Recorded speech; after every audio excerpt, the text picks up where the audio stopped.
When you practice, you don't really get to keep the progress that you make if you stop practicing.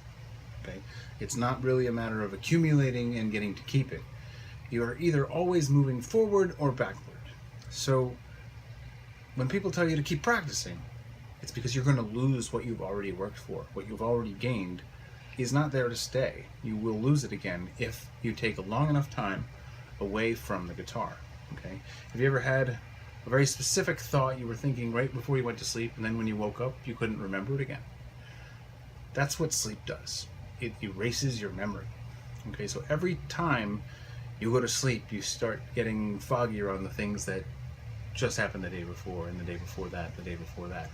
Certain things stick in our memory forever.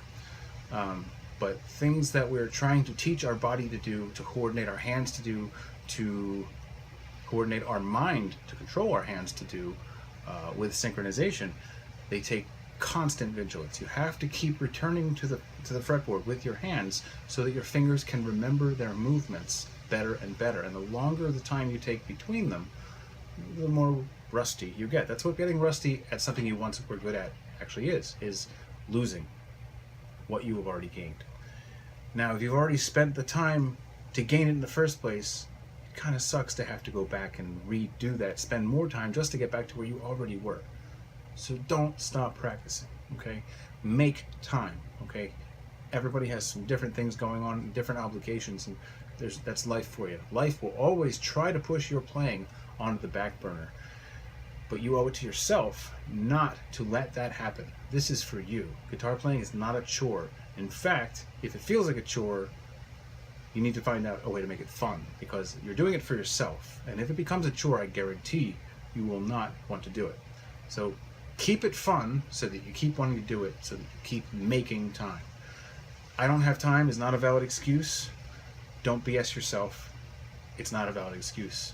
You have to make time. You want this. You want to be the cool guitar player that you have always imagined yourself being. You want this. This is for you. Do not cheat yourself out of what you want. You're the only one that can give it to you. And you're the only one that knows what it's like, or what it looks like, what it sounds like. You're the only one who's going to be able to identify it when you achieve it. So do not let it become a chore that you don't want to do. Make sure it stays fun. Always have fun and work the things that you're not quite as good at into the regular fun time. Because as long as you return to the strings every day, your hand gets to remember its movements, the shapes that you're playing, the shapes that make the sounds that you want to make in your playing. Remember, there is no standing still. You're either moving forward or you're moving backward. Don't move backward.